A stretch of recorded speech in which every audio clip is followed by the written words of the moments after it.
The Navy was puzzled. SEALs didn't normally volunteer for support billets. But Sienna had been explicit. She wanted to stay in the service, stay deployed, and keep being useful. If she couldn't be an operator any longer, she'd find another way to contribute.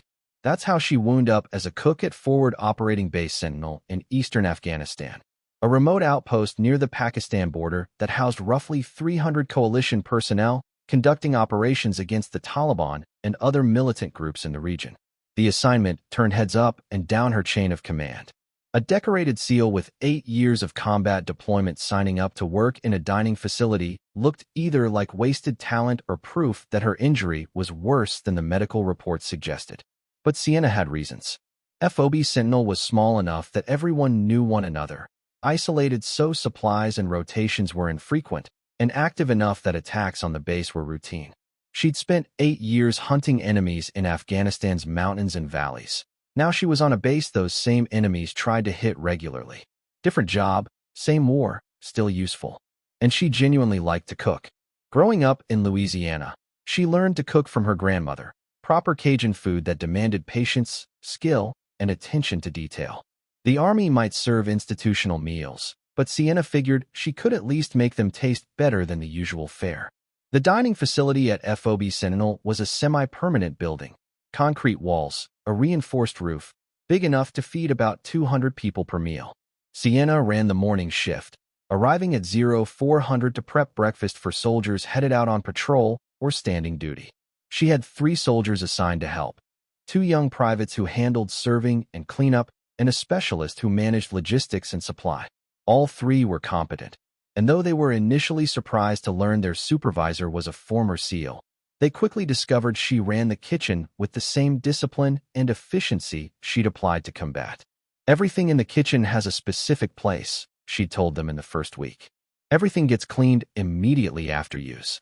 Everything in its place isn't just a cooking technique, it's an operational mindset. When things go wrong, you don't want to be searching for equipment or supplies. They nodded, not yet understanding why a cook sounded like she was briefing for combat. They would learn. That morning began like any other. Sienna arrived at 0400, turned on the lights, fired up the grills and ovens, and started prepping for the 0630 breakfast service. Eggs, bacon, sausage, pancakes, hash browns, the standard fare soldiers expected and appreciated. She moved with practiced efficiency, the economy of motion earned from thousands of hours of training. Her apron was the standard white, stained with grease that wouldn't come out no matter how many washes. Her kitchen whites were comfortable and functional. Her hair was pulled into a tight bun to keep it out of the food and out of her way. What wasn't standard was the M4A1 carbine hanging on a hook near the prep station, loaded with a 30-round magazine and 2 spare magazines in a pouch beside it. Regulations said weapons belonged in the armory unless on patrol or guard duty, but the base commander, a pragmatic officer who'd read Sienna's record, had granted an exception. The compromise: she could keep the rifle in the kitchen as long as it stayed secured and only she had access. "You really think you'll need that rifle while making pancakes?" one of her assistants had asked the first week. "Hope not," Sienna replied. But hope isn't a strategy. Better to have it and not need it than need it and not have it. At 0530, while she flipped pancakes on the griddle, the base alarm went off, that distinctive siren that signaled an attack. Harassment fire and mortaring happened regularly at FOB Sentinel. The protocol was drilled. Non-defenders moved to bunkers, guards returned fire, and the quick reaction force deploys. Usually, it was over within 20 minutes. Sienna heard the alarm, acknowledged it, and kept cooking. Breakfast would still happen, soldiers needed to eat, and an attack would have to be worse than the usual harassment to make her abandon the kitchen. Her 3 assistants looked at her uncertainly. "Shouldn't we go to the bunkers?" one asked. "The dining facility is rated for indirect fire," Sienna replied calmly. "We're safer here than running across open ground to a bunker. Keep prepping. Soldiers will be hungry after they deal with whatever this is." None of them yet knew this wasn't a routine harassment attack. By 0535, Sienna heard something that froze her mid-flip. The crack of AK-47 fire, not from the perimeter but inside the wire, close, maybe 100 meters away. That meant the perimeter had been breached and hostiles were inside. She set down her spatula with deliberate care. Everyone, kitchen office now, she ordered, calm but absolute. The three soldiers followed her into the small office beside the kitchen. She produced a key and unlocked a cabinet they'd never seen opened before. Inside were 3 M4 carbines with loaded magazines, 3 sets of body armor, and 3 combat first aid kits. Vest on, weapon up. Get behind cover in the dry storage room, Sienna instructed.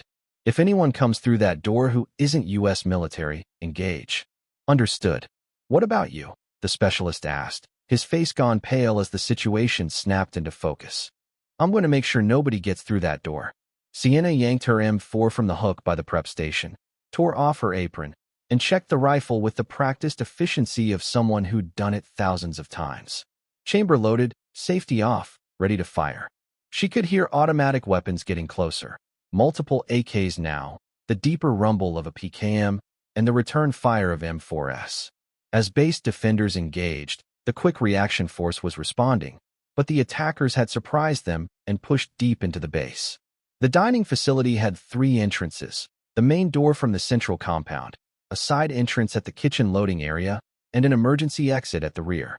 Sienna moved to a position with clear sight lines to all 3 while keeping cover behind a concrete support pillar. Through the windows, she saw muzzle flashes and soldiers running, friendlies and something that looked like civilians mixed with fighters. This was bigger and more organized than the usual harassment. Then the side door exploded inward as someone kicked it open. 2 men in chest rigs with AK-47s rushed through, expecting unarmed kitchen staff they could overwhelm. What they found was Sienna Murphy, already in a firing stance with her M4 trained on the door. She engaged with controlled pairs. 2 rapid shots center mass on the first, then the same on the second. Both men dropped before they could bring their weapons to bear. Total time from door opening to both threats neutralized, 1.2 seconds. Contact side entrance, 2 hostiles down, she transmitted. Dining facility is under attack. The Tactical Operations Center replied instantly. All personnel, dining facility is under assault. Defenders hold position. QRF responding. 3 more fighters slammed through the side entrance, firing wildly. Sienna stayed behind cover as concrete ate the 7.62mm rounds from their AKs. She waited for a pause, then leaned out and engaged. Controlled bursts of 3 to 4 rounds per target, sweeping left to right. The first fighter went down. The second hugged a prep table and returned fire. The third tried to flank. Sienna put 4 rounds through the table to stop him. The 5.56mm rounds from her M4 punched through the thin metal and dropped the second fighter. The third tried to flee back through the door, and she shot him in the back as he ran. No mercy, no hesitation. This was combat, not sport. You eliminated threats until they stopped being threats. 5 hostiles down. Side entrance, she transmitted. They're trying to breach the DFAC in force. Her tactical radio crackled. Sienna, this is TAC. We have eyes on your position via security cameras. Estimate 8 to 10 more hostiles converging. They're treating the DFAC as a priority. Can you hold? She checked her ammo. About 20 rounds fired, 10 left in the current magazine, plus 2 spare 30-round mags. Roughly 60 rounds total against 8 to 10 attackers who didn't know what they were facing. I can hold, she replied. But I could use backup when QRF is available. QRF engaged at command center. You're on your own for approximately 10 minutes. 10 minutes against multiple hostiles while protecting 3 non-combat soldiers hiding in the storage room and denying the enemy a major facility. Understood. Murphy out. Sienna shifted position. Staying in one spot is how you get killed, and took cover behind the serving line, which gave concealment and good fields of fire to all entrances. The main door burst open, for fighters entered in a tactical stack that suggested military training. They took cover behind tables and serving equipment, scanning for targets. Sienna let them commit, let them think the room was undefended, then opened fire from an angle they hadn't cleared, from beside and slightly behind, taking out the rearmost fighters first and working forward. The principle was simple. Kill the people in back, so those in front don't immediately know they're being engaged from behind. By the time the lead fighter realized what was happening, 3 teammates were down, and Sienna was transitioning to him. He returned fire, AK spitting rounds that struck the serving line inches from her. She dropped, slid 3 feet, popped up, and put 5 rounds into him before he could re-zero.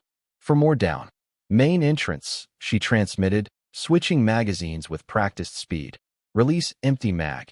Insert fresh. Tap to seat. Chamber check. 2 seconds from empty to loaded. Outside the DFAC, the automatic fire intensified. M4S engaging. The heavier thump of M240S, and even the whoosh of an AT-4 firing at something. The base defenders fought hard, but the attackers had the advantage of numbers and surprise. 2 fighters appeared at the emergency exit, trying the direction they thought would be undefended. Sienna had anticipated that and covered all 3 entrances. She engaged them as they came through with controlled bursts that dropped both before they could set up inside. 11 hostiles down. Her rifle was flawless. She maintained it herself, because reliability in combat is the difference between life and death. Every shot went where she aimed, transitions were smooth, and muscle memory from thousands of hours of training took over, while her conscious mind focused on the next tactical decision. Where would they attack from next? How many more were coming? And how long until the QRF could leave the command center fight and reinforce her position? The answer came sooner than expected. She heard the sharp cracks of M4 rifles getting closer, along with the shouts of American voices coordinating their movement. The QRF was pushing toward her position, but the attackers were making one last desperate push. 3 fighters charged through the main entrance while 2 more came from the side. A coordinated assault meant to overwhelm her from multiple directions. Sienna quickly made a tactical decision. The 3 at the main entrance were the bigger threat. More enemies, more firepower. She engaged them first, firing controlled bursts with steady precision, taking them down one by one. The 2 from the side fired wildly, bullets snapping past her. One grazed her sleeve, another sparked off the metal counter inches from her head. She dropped to the ground, lowering her profile, and returned fire from a prone position. They didn't expect it. Both went down. Then silence. The gunfire outside the dining facility had stopped. American voices called out tactical commands. "Friendly approaching from your 6, a voice shouted. "Hold your fire." Sienna replied. "Friendly position acknowledged. DFAC is secure. 16 hostiles down. No friendly casualties." Moments later, the QRF team entered. 8 soldiers in full gear, weapons raised, clearing the room with practiced precision. The team leader, Sergeant First Class Williams, froze when he saw Sienna standing there in kitchen whites, covered in dust, holding her M4 like it was an extension of her arm. "Jesus Christ, Murphy," Williams said, staring at the bodies scattered across the dining facility. "You did all this?" "They tried to breach the DFAC," Sienna answered calmly, safing her weapon. "I discouraged them." Williams counted the bodies, shaking his head. 16? You took down 16 by yourself. 17. Actually, Sienna corrected. One's outside the side entrance. He tried to run. 17? By yourself? While wearing an apron? I took it off before engaging, Sienna replied. Didn't want to get it dirty. Williams laughed, the shaky laugh of someone coming down from combat adrenaline. I read your file when you got assigned here. 8 years as a SEAL, multiple deployments, classified ops. But seeing you in the kitchen every morning serving pancakes. I kind of forgot what you were before you became a cook. I'm still a SEAL, Sienna said quietly. I just happen to work in food service for now. The base-wide attack was over. The command center held after a brutal fight. Guard towers repelled their attackers. The vehicle depot was secure. And the dining facility, the spot the enemy thought would be an easy target, had become a trap that wiped out nearly half their force. Of the 37 militants who breached the perimeter, 17 were taken out trying to storm the DFAC. The remaining 20 were engaged across the base. By sunrise, the attack was over. 31 enemy casualties, only minor friendly injuries. 2 hours later, Lieutenant Colonel Sarah Hendricks arrived at the dining facility. Sienna was already back in the kitchen, cooking breakfast while forensics teams worked around the damage. Sergeant Murphy, Hendricks said, surveying the wreckage. I need a detailed after-action report on your engagement. Of course, ma'am, Sienna replied. But first, are the soldiers still expecting breakfast? Because I've got about 200 hungry people who just defended this base. Hendricks stared, then smiled. You're seriously going to serve breakfast after fighting off 17 attackers? The attack's over. The soldiers need to eat. That's my job, ma'am. Your job was cook. What you did this morning was way beyond cooking. I'm a SEAL who happens to cook, ma'am. When the base is attacked, I fight. When soldiers need breakfast, I feed them. Both are my job. Fair enough, Hendricks said. Yes, the soldiers still want breakfast. But after that, we're having a talk about your current assignment. Sienna served breakfast at 0800, 2 hours late, but nobody cared. Word had already spread across the base. The cook who held off 17 attackers. The SEAL in an apron who turned the dining facility into a fortress. Soldiers lined up with quiet respect. Some thanked her for breakfast. Others thanked her for saving the DFAC. A few just stared, trying to reconcile the calm cook with the warrior who had just wiped out an enemy squad. At 1000, after cleanup, Sienna met with Lieutenant Colonel Hendricks again. I've reviewed the security footage, Hendricks began. Your performance was exceptional, professional, efficient, lethal. You defended a key facility against overwhelming odds without a single friendly loss. I was in a good position, ma'am. Clear fields of fire. They attacked a prepared defender who knew the ground. Tactical advantage doesn't get you 17 kills in 10 minutes, Hendricks said. Skill does. Training does. Experience does.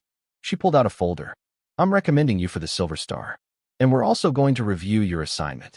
Ma'am, Sienna replied quietly. I requested the cooking assignment.